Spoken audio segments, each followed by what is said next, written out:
बड़ी तेजी से 15 नवंबर से पहले पहले 27वीं तरमीम लाने की कोशिश की जा रही है। उसकी वजह 18 नवंबर को मोहम्मद बिन सलमान की डोनाल्ड ट्रंप से मुलाकात है, जो कि अब्राहम अकॉर्ड माहिदा या गजा में अमन फौज की तरफ भी। और ये तारीख इस लिहाज से क्यों अहम है, उसके बाद 24 तारीख को जमात इस्लामी और तहरीक इंसाफ, आपको पता है लॉन्ग मार्च, ये किस तरफ मामला जाएगा। ब्रूट ताकत का इस्तेमाल जो अभी तंजानिया में भी नजर आया, इससे पहले 9 मई सानिया मुरीद के और 26 नवंबर को डी चौक में जो हो चुका है, उसकी भी धमकियां दी जा रही हैं। क्या एक्सटेंशन के मामले पर इस वक्त फौज, नून लीग, पीपल्स पार्टी, इनके अंदर क्या चल रहा है इस वक्त, ये साबिर भाई से पूछेंगे, इनके पास बहुत सारी इंफॉर्मेशन है। और नून लीग ने तो साफ साफ कह दिया हमें इसका पता नहीं है क्या हो रहा है। मुज़ाकरात का मंजन भी एक दफा फिर मार्केट में आ चुका है। ये क्या कूल डाउन अप्रोच है या जेन्युइन कोई एफर्ट हो रही है? इसके साथ 19 नवंबर को खादिम रिजवी साहब का उर्स भी है पंजाब में। मरियम नवाज साहिबा ने आज फिर लबैक को बैन करने की तौसीक की है।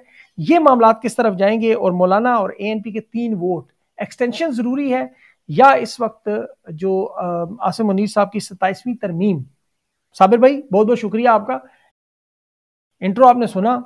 आपका भी बहुत बहुत शुक्रिया। तो नाज़रीन को बता दें जनाब कि ये हमारी को प्रोडक्शन है। अभी हम बात कर रहे थे कि पाकिस्तान में किसी ज़माने में फिल्में बनती थी और श्रीलंका से कुछ अदाकाराएं आती थी, कुछ तुर्की से आती थी, तो वो हम नाम याद कर रहे थे। तो आज ही हमारी को प्रोडक्शन है सदीक काज़मी और साबिर शाकिर की। लेकिन हमारे यहाँ कोई हीरो और हीरोइन पुराने ही हैं, पाकिस्तानी है सारे के सारे फिल्मी किरदार जितने भी हैं। तो ये मुश्तरका तौर पे हम मेरे और सदीक काज़मी के दोनों यूट्यूब चैनल्स पे आप बजक वक्त देख सकेंगे सुबह 9 बजे। तो जनाब हम हाजिर हैं। साबिर भाई फिल्म तो वाकई चल रही है, देखा जाए तो ये बिल्कुल 3 साल से देख रहे हैं हम ये जो फिल्म। अब इसमें आज सुहेल अफरीदी की मुलाकात भी है, कल खान के पैगामात भी आपने सुने, बड़े सख्त पैगामात है खान का, जो इतना सख्त स्टांस कि जनरल आसिम मरीज को ज़हनी मरीज कहा गया, एक्सटेंशन के जालिम कहा गया। आपको क्या लगता है एस्टेब्लिशमेंट क्या रद्द अमल देगी? मुलाकात होने देंगे आज? देखिए, मुलाकात का तो जिस तरीके से पार्लियामान को भी आज उन्होंने इन्वॉल्व किया है, कौमी असम्बली में रेजोल्यूशन सबमिट करवाई है पाकिस्तान तहरीक इंसाफ ने, और सुहेल अफरीदी ने पार्लियामानी पार्टी के इजलास में शिरकत की और बाहर गुफ्तगू भी की मीडिया से निकल के कल उन्होंने, और वाज़ेह तौर पर दो टोक मौक़िफ़ इख्तियार किया 27वीं तरमीम के बारे में।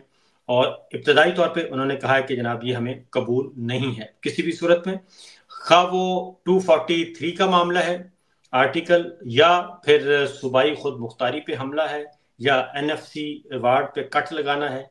उन सारी चीज़ों पे खैबर पख्तूनख्वा की गवर्नमेंट ने, आज सुहेल अफरीदी साहब ने भी कल ये सारी बात कर दी, और उनके जो मुशीर खजाना है मुजम्मिल असलम साहब ने भी ये कर दी। अब चलते हैं कि मुलाकात होगी या नहीं होगी। 50-50 है जो लगता है मुझे, लेकिन ज्यादा चांस है कि शायद मुलाकात अभी भी ना हो। और उसकी रीजन है कि कल इमरान खान साहब ने जो गुफ्तगू की है वो एक तरह का मैसेज है, और वो मैसेज है कि उनकी army chief general Asim Munir के बारे में राय बिल्कुल तब्दील नहीं हुई।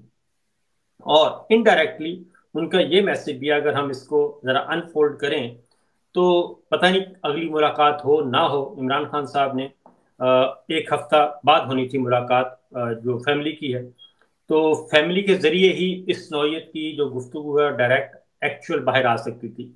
तो उन्होंने कल ये चांस अवेल किया, और क्योंकि पार्टी को तय करना था कि 27th अमेंडमेंट पे उन्होंने क्या पॉइंट ऑफ व्यू लेना है और उसके बाद 243 पे क्या लेना है, तो उन्होंने बड़ा क्लियरली 243 का ये मैसेज दिया है कल इमरान खान ने कि आसिम मुनीर साहब के बारे में किसी किस्म का कोई नरम गोशा उनकी किताबों में नहीं है, और इनके जो 3 साल हैं वो फिसाइयत से भरपूर थे।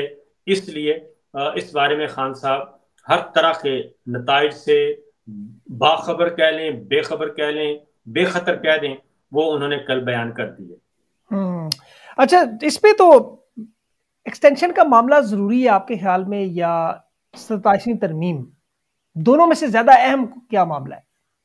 इस पूरी तरमीम में ना जी 2 ही चीजें हैं, बाकी सारी वो ऐ नहीं है, पासिंग दियां वटियां ने।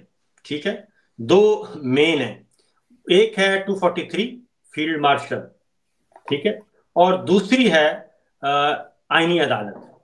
ठीक है, ये दोनों लाजिम व मलजूम है, क्योंकि फील्ड मार्शल का ये जितने भी अमेंडमेंट करेंगे और 243 को छेड़ेंगे और उसमें पर्सन स्पेसिफिक तरमीम करेंगे, उसमें फील्ड मार्शल को उसमें आइन में डालना है ना, तो वो चैलेंज होनी है आगे सुप्रीम कोर्ट ऑफ पाकिस्तान में, आईनी बेंच कह लें, किसी भी बेंच के सामने। अब आईनी बेंच के सरबराह ने भी तब्दील होना है। 30 नवंबर को हाजी अमीन साहब रिटायर हो रहे हैं, ये भी जरा जहन में रखें। तो लिहाजा जो तरमीम होगी उसको सिक्योर भी करना है। वो सिक्योर कैसे होगी? वो सुप्रीम कोर्ट से होगी, इसलिए उसके लिए आईनी अदालत का होना बहुत जरूरी है। आईनी अदालत कौन सी होगी? उसमें बाद अज रिटायरमेंट जजेस को इकट्ठा किया जाएगा, 70-70 साल तक उनसे काम लिया जाएगा 5-5 साल के लिए। वो वही होंगे जो रिसेंट पास्ट में हुए हैं, आपके रिटायर हुए हैं, उनको उठा के बैठा देंगे आईनी बेंच। इसलिए आर्टिकल फील्ड मार्शल का ओहदा और उसके बाद आईनी अदालत, ये दो बुनियादी चीजें हैं। पीपल्स पार्टी ये जरूर कहेगी कि जनाब हमने 18th अमेंडमेंट को नहीं छेड़ना, वो कहेंगे ना छेड़ेंगे, आपकी बातें मान ली गई। पीपल्स पार्टी बड़े पुरवकार तरीके से कहेगी हमने 18वीं तरमीम को नहीं छेड़ने दिया, सूबाई खुद मुख्तारी पे हमला नहीं करने दिया, तो ये वो करेगी। बाकी जो चीजें हैं, वजारत तालीम इधर से उधर, इसका कोई फर्क नहीं पड़ता। हाँ, एक है अट्रैक्टिव जो वजारत, और वो है आपकी माइंस एंड मिनरल्स, वो उस पे कंट्रोल हासिल करना है जनाब मरकजी हुकूमत ने। तो ये तो दो बुनियादी बातें हैं जो 27वीं तरमीम का मग़ज़ है, उसी को ये फोकस करेंगे। अच्छा, इसमें साबिर भाई कह रहे हैं कुछ सरप्राइज भी है। एक तो जो मैंने कुछ इन्फॉर्मेशन, जो काजी फायज साहब की वापसी का भी आईनी अदालत में कुछ जिक्र शिक्र हुआ है कि शायद उनको भी कोई रोल शोल पकड़ा दिया जाए। जिस तरह के हालात है, वैसे तो रिटायरमेंट के बाद कोई रूल्स है कि वो नहीं ज्वाइन कर सकते, लेकिन कोई एडहॉक पे कुछ ऐसा। एक तो ये चीज थी। दूसरा इसके साथ ही जो ऐड है कि अगर ये 27वीं तरमीम के बाद चीफ मार्शल लॉ एडमिनिस्ट्रेटर के तौर पर ओहदा है, नाम उसका जो मर्जी रख ले, क्या करना क्या चाहे, मतलब क्या ताकत इन्हें चाहिए ऐसी जो इनके पास अभी नहीं है? देखिए, बात यह है कि ये फौज का ना बेसिक बुनियादी ढांचा जो है 75 साल से जो चला आ रहा है, 75-80 साल से, और जो पूरी दुनिया में राइज है, पूरी दुनिया में, क्योंकि हमने ये मॉडल जो लिए हैं ना ब्रिटिश से, अमेरिकन से, तो वो जो इंतज़ामी ढांचा है फौज का वही हमारा है। और उसमें एक होता है जॉइंट स्टाफ हेडक्वार्टर पाकिस्तान में, और उसके होते हैं chairman, chief of staff committee. वो है असल में इस वक्त सबके ऊपर umbrella, chairman joint chief of staff committee. एक थे, अब हम दो वाक़यात जरा आपसे बात करता हूं मैं। बड़ा 2019 का वाक़या हुआ, उस वक्त जनरल जुबैर थे जब हमने इंडिया को जवाब दिया। जी। और इस वक्त हुआ, तो इस वक्त है जनरल साहिर शमशाद मिर्जा। अब वो जो जॉइंट स्टाफ हेडक्वार्टर है ना, जिसको इन्होंने बिल्कुल गैर मुताल्लिक बनाया हुआ है, वो फाल हो जाता है जब हालत जंग में चला जाए मुल्क। ठीक है, जब हालत जंग में हो गया, जंग अनाउंस हो गई या तबले जंग बचा दिया गया, तो वो फाल हो जाता है। उसके बाद वो होता है मरकज़ो महवर, और वो होता है सारी चीजों का कोऑर्डिनेशन। एयर चीफ फिजाइयों को भी वो देखता है, और बहरिया को भी वो देखता है, बर्री को भी वो देखता है। उसके नीचे स्ट्रेटेजी बनती है, उसके नीचे सब कुछ होता है जी। Chairman joint chief of staff committee के। इसको हमेशा से ये डिस्क्रेस करते हैं। अब दो मौकों पे ऐसा हुआ कि 2019 में इंडिया को बिल्कुल, इंडिया को और अमेरिका को 100% यकीन था कि हम बालाकोट का जवाब नहीं देंगे। ये आप उस वक्त की, क्योंकि हम प्रोग्राम करते थे, तो उस वक्त जनरल बाजवा और उस वक्त के वजीर खारजा जॉन पॉम्पियो, ये आपस में बराह रास्त राब्ते में थे। टेलीफोनिक डिस्कशन होती थी, लंबी लंबी गुफ्तगू होती थी, और सारी चीजें उस चैनल पे डिस्कस हो रही होती थी। और उसके बाद वाशिंगटन से और दिल्ली से जो इशू होता था प्रेस रिलीज, जो दिल्ली वजारत खारजा और जो इधर से वाशिंगटन महकमा खारजा, वो उसकी लाइन भी एक ही होती थी, एक ही लबो लहजा। तो लेकिन उसमें जब ये हो गया बालाकोट, तो फैसला हुआ कि हमने इसको रिस्पॉन्ड करना है, और फिर हमारी फिजाइया ने रिस्पॉन्ड किया और बड़ा शानदार किया। आपको मैं एक्चुअल बात बता देता हूं कि जब जनरल जुबैर साहब ने, जब पाकिस्तान को पता था कि इंडिया कुछ शरारत करने लगा है, और जनरल जुबैर साहब ने अपने काउंटर पार्ट अमेरिकन को फोन किया, एक नहीं 3 कॉल की। काउंटर पार्ट ने जनरल जुबैर हयात की कॉल नहीं ली। उसके बाद जब बालाकोट हो गया, उनकी कॉल आती है जनरल जुबैर को, और जनरल जुबैर को कॉल आती है और वो कहते हैं कि आप रिस्टेन करें, ठीक है। तो जनरल जुबैर ने उनको कहा कि मैंने 3 कॉल्स की, आपकी तरफ से कोई रिप्लाई नहीं आया, कोई रिस्पॉन्स नहीं आया, तो अब हम डिसाइड करेंगे कि हमने क्या करना है। और उसके बाद 24 घंटे के अंदर अंदर पाकिस्तान ने उसका भरपूर जवाब दिया, और अभी नंदन वाला मामला हुआ। लेकिन ये फैसला इमरान खान का था, जाहिर है जनरल बाजवा के बारे में तो याद सादिक का टांगे कांप रही थी, और हाँ जी, वो सारी बातें बिल्कुल दुरुस्त हैं जी। इसलिए टांगे इसलिए कांप रही थी कि मौसूफ ने कहीं ना कहीं गारंटी दी हुई थी, गारंटी दी हुई थी, ठीक है, कहीं ना कहीं अश्योर किया हुआ था कि जनाब तसल्ली रखो, मैं संभाल लूंगा। तो वो वाकया हमने ये जो है ना टांगे कांपने वाले से पहले, जब आपको मैं सुना देता हूं बल्कि, तो उसमें थे स्पीकर कौमी assembly Asad Qaiser, chairman senate Sadiq सिंजानी, और एक बंदा और था। तो ये आते हैं, जनरल बाजवा साहब पार्लियामेंट हाउस जाते हैं, और इनके हाथ में छड़ी होती है और इनका स्टाफ, तो ये ऊपर एक चैम्बर है 4th फ्लोर पे, वहां बैठे हैं ये सारे लोग। तो जनरल साहब जाते हैं तो बहुत हवाइयां उड़ी हुई हैं, और कुरैशी नु लभो, कुरैशी नु लभो, कुरैशी किथे, कुरैशी नु बुलाओ, ये एग्जैक्ट, वो किथे शाह महमूद किथे है, वो बहुत काम खराब हो गया, बहुत मसला पैदा हो गया, जल्दी बुलाओ उनको, अमेरिका गल करे, और जल्दी करो अमेरिका। वो अब आपको मैं एग्जैक्ट बता रहा हूँ, सादिक संजरानी साहब ने कहा, जनरल साहब हौसला हौसला, तसल्ली रखो, पानी पियो, पानी पियो, बैठो। तो छड़ी इसने, वो कहते हैं जी, छड़ी रख दी टेबल पे, और ये आ रहे हैं, जा रहे हैं, घूम रहे हैं। तो उन्होंने कहा तसल्ली रखें। उसके बाद कुरैशी साहब मिल गए। कुरैशी साहब ने बात की फॉरेन ऑफिस से, अपने काउंटर पार्ट से, और मामला को थोड़ा सा उन्होंने कहा ठीक है जी, हम देखते हैं। तो ये जब यूं ही मैसेज आया, और कुरैशी साहब ने मैसेज कन्वे किया कि जनाब मेरी बात हो गई और मैं आ रहा हूँ, और हौसला, कुछ नहीं होता, हो गई है, कन्वे हो गया, मैसेज कन्वे हो गया। तो उसके बाद वही जनरल बाजवा साहब जो कर रहे थे, उन्होंने छड़ी उठाई और बगल में दी, और उसके बाद फिर वही उसी तरीके से आ गए कुमाना अंदाज में। तो ऐसा भी हो, और वो जो स्पीकर कौमी असम्बली अयाज सादिक साहब कहते हैं, वो वाकया बिल्कुल सही है, तो वो दुरुस्त है।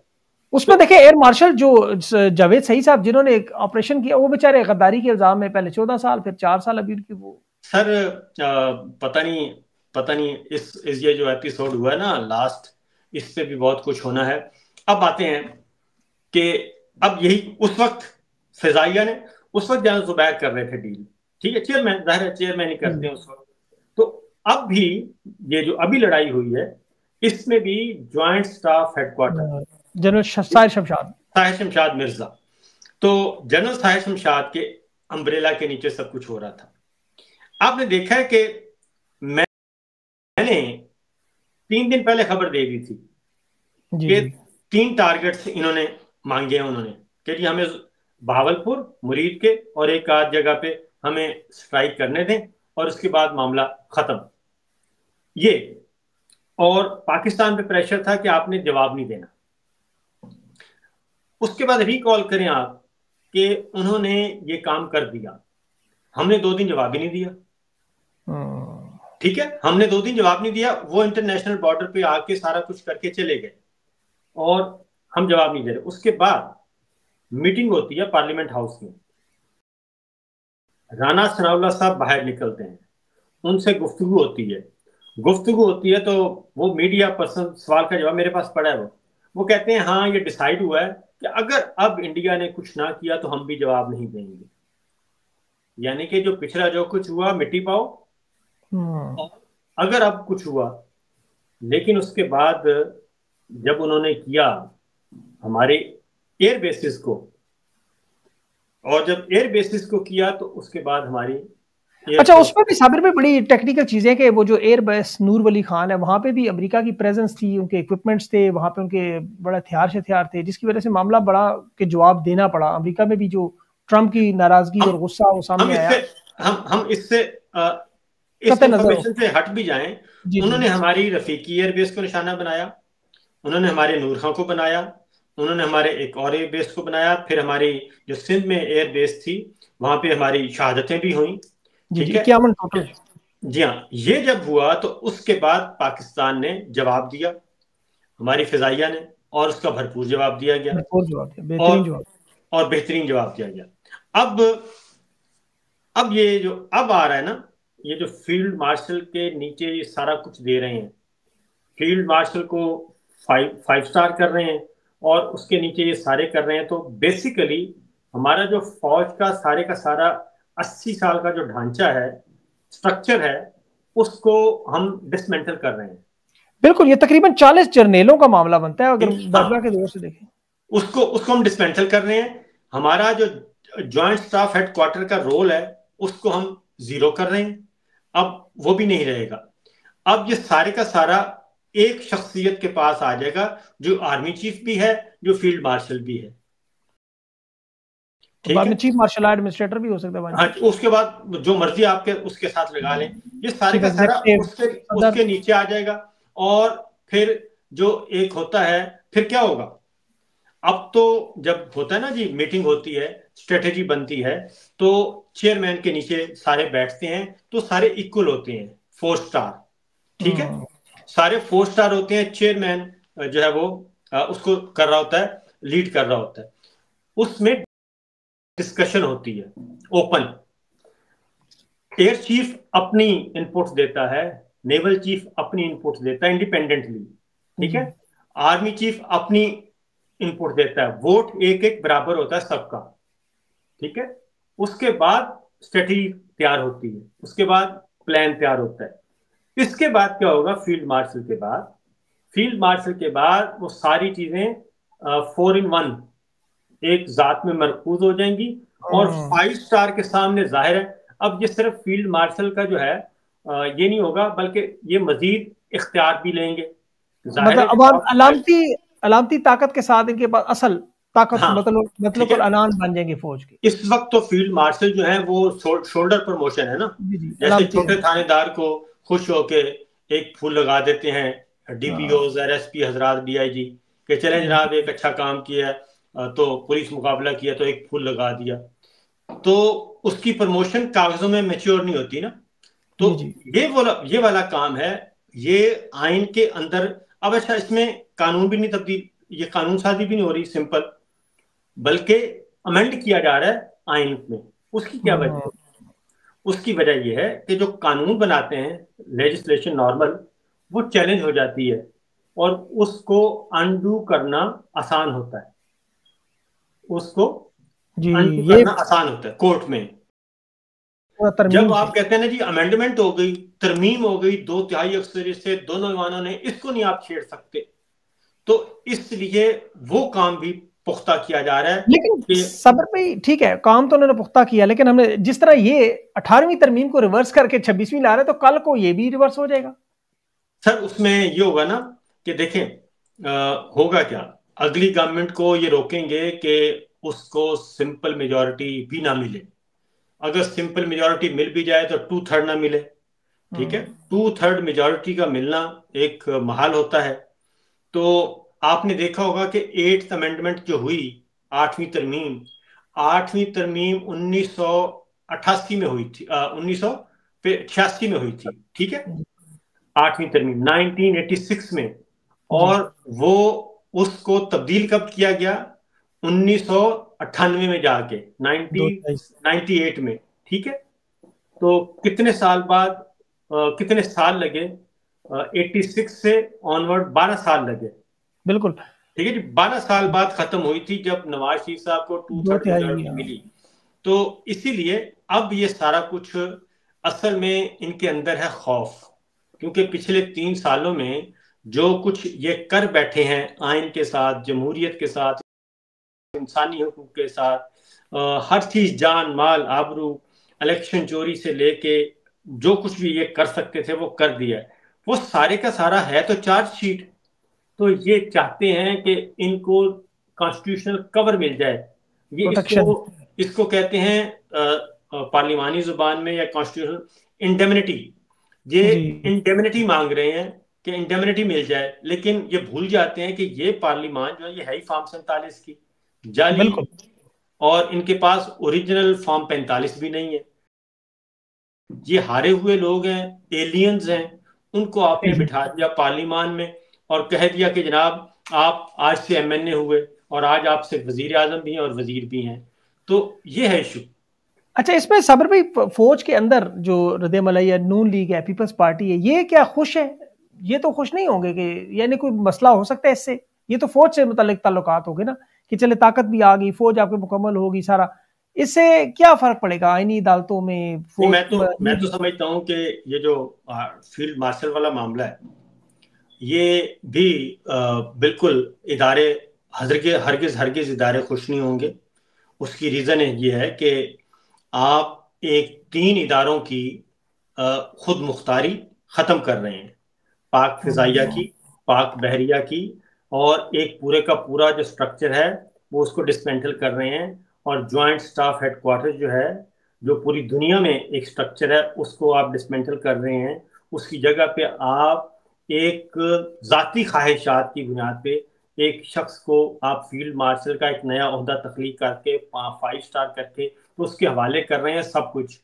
तो मैं सिर्फ सिंपल, आप कॉमन सेंस की बात है, जनरल साहब ने जो 3 सालों में किया सिर्फ आर्मी चीफ के तौर पे, जब इनको मल्टीप्लाई पावर्स मिल जाएंगी तो उसके बाद अगले 3 साल पाकिस्तान के लिए, पाकिस्तान के अवाम के लिए, पाकिस्तान के इदारों के लिए, जमहूरियत के लिए, आइन के लिए, कानून के लिए, मीडिया के लिए, जुडिशरी के लिए कितने भारी होंगे, ये जरा आप सोचिए।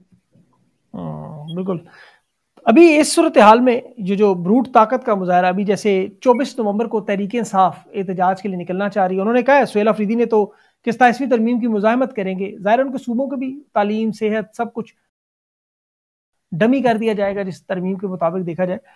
अब अगर वो एहतजाज के लिए निकलते हैं और आगे से ब्रूट ताकत का मुजाहरा किया जाता है, पहले तो ये बताया एहतजाज होगा किस लेवल पे होगा या नहीं होगा, या मुज़ाकरात की तरफ जाएंगे, क्या होगा ये सारा सिचुएशन?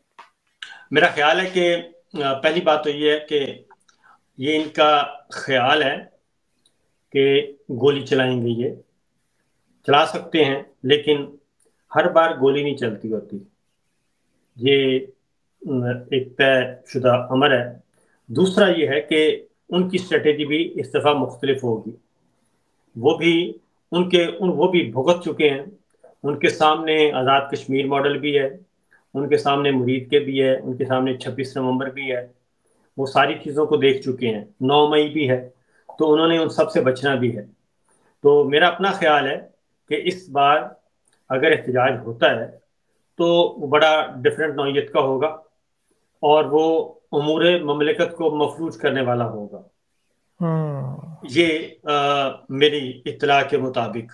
जी जी, मेरे पास ये है कि वो स्वाबी बंद करना, सारा खैबर पख्तूनख्वा को अलग करना, वो इस नौइयत के कुछ इक़दाम करेंगे कि जिसमें ये मफलूज हो जाए जो स्टेट अफेयर्स हैं, तो उसमें इनको करना पड़ेगा। उसकी वजह यह है कि आपने देखा है ना कि पिछले 3 दिन से जो टॉप ट्रेंड क्या चल रहा है, एक्सटेंशन नामंजूर, नामंजूर। ठीक है।